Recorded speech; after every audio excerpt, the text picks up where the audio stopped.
नमस्कार मित्रांनो, digital hub या चॅनलवर आपलं स्वागत आहे. चॅनलवर पहिल्यांदा आला असाल तर चॅनलला सबस्क्राईब करायला विसरू नका, असा महत्त्वपूर्ण व्हिडिओ बघण्याकरिता. तर आज आपण बघणार आहोत शौचालय बांधकामासाठी तुम्हाला गव्हर्नमेंट ₹12,000 ची आर्थिक मदत करणार आहे. तर त्याचा अर्ज कसा करायचा आणि तेही पैसे तुम्हाला एका महिन्यात तुमच्या खात्यात मिळणार आहे. पण त्याआधी चॅनलला सबस्क्राईब करायला विसरू नका. Googleमध्ये जाऊन तुम्हाला काय म्हणते शौचालय फॉर्म सर्च करायचा आहे. शौचालय फॉर्म सर्च केल्यानंतर तुम्हाला पहिलीच लिंक येईल. तुम्हाला लिंक डिस्क्रिप्शन बॉक्समध्ये सुद्धा मिळून जाईल. सर्च केल्यानंतर तुम्हाला रजिस्ट्रेशन यावर क्लिक करायचं आहे. रजिस्ट्रेशन यावर क्लिक केल्यानंतर इथे तुमचं पहिले नाव टाकायचं आहे, तुमचं जेंडर टाकायचं आहे, तुमचा ॲड्रेस टाकायचा आहे, तुमची स्टेट टाकायची आहे आणि तुमच्या मोबाईल नंबरवर गेट OTP करायचा आहे. हे सगळं भरल्यानंतर तुम्हाला तुमचं कॅप्चा पण टाकायचा आहे. OTP टाकून तुम्ही त्याला व्हेरीफाय करा. व्हेरीफाय केल्यानंतर कॅप्चा टाका आणि सबमिट करा. इथे तुमचं रजिस्ट्रेशन सक्सेसफुली होईल.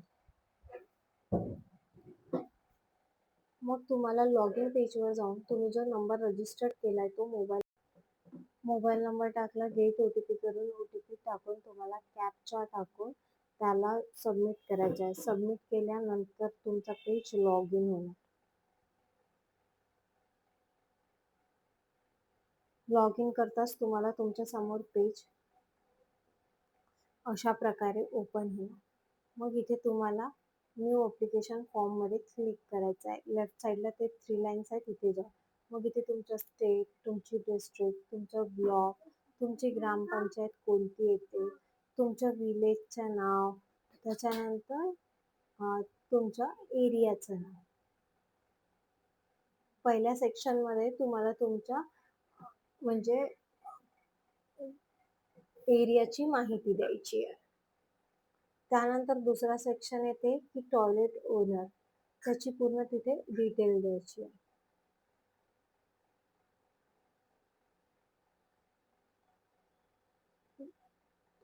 दुसऱ्या सेक्शनमध्ये आल्यावर इथे तुम्हाला जसं आधार कार्डवर नाव आहे नेम ऑफ द ॲप्लिकंट, तसंच तुमच्या आधार कार्डवरचं नाव लिहायचं आहे. तसंच तुम्हाला आधार नंबर टाकायचा. चेकबॉक्सवरती क्लिक करून व्हेरीफाय करायचा आहे. तो व्हेरीफाय करा. मग इथे तुमच्या हजबंडचं नाव लिहायचं आहे, तुमचं जेंडर सिलेक्ट करायचं आहे आणि तुमची कॅटेगरी सिलेक्ट करायची आहे. 2 कॅटेगरी आहे, APL आणि BPL. तर मग तुम्ही तुमच्या कॅटेगरीनुसार तिथे तुम्ही जर स्मॉल ओनर फार्मर येत असाल तर APL मध्ये जाऊन स्मॉल ओनर फार्मर सिलेक्ट करायचा. त्याच्यानंतर बाकी काहीही सिलेक्ट न करता तुम्हाला खाली स्क्रॉल डाऊन करायचं आहे.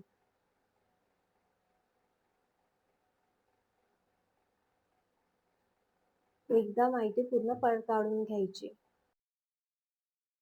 मग इथे पुन्हा तुम्हाला खाली ॲड्रेस टाकायचा आहे. तिसरा सेक्शन येतो bank account detail. IFSC code टाकायचा आहे तुम्हाला. IFSC कोड टाकल्यानंतर नो युअर IFSC कोड करायचा आहे. इथे तुम्हाला तुमचं ब्रँचचं नेम आणि बँकेचं नाव टाकलं तर ऑटोमॅटिक सर्च बारमध्ये चूज IFSC कोड करायचा आहे आणि बँकेची डिटेल ऑटोमॅटिक येईल. पण जर तुम्ही हे पद्धत निवडली तर तुमचा डबल तुम्हाला लॉग इन मागेल. तुम्हाला फक्त IFSC कोड टाकून नेम ऑफ द बँकवर क्लिक करायचं आहे. ऑटोमॅटिक ब्रांच नेम येईल, ब्रांचचा ॲड्रेस येईल, स्टेट येईल, डिस्ट्रिक्ट येईल. फक्त तुम्हाला अकाउंट नंबर टाकून फाईल JPEG मध्ये अपलोड करायची आहे. ॲप्लिकेशन स्टेटसमध्ये जाल तेव्हा तुम्हाला तिथे नंबर दिसेल, ॲप्लिकेशन नंबर, त्यावर क्लिक करा. तुमचा भरलेला ॲप्लिकेशन फॉर्म दिसेल आणि स्टेटसवर क्लिक केलं तर फॉर्म कुठपर्यंत आहे ते दिसेल. असा महत्त्वपूर्ण व्हिडिओ बघण्याकरता आमच्या चॅनलला लाईक, शेअर आणि सबस्क्राईब करा.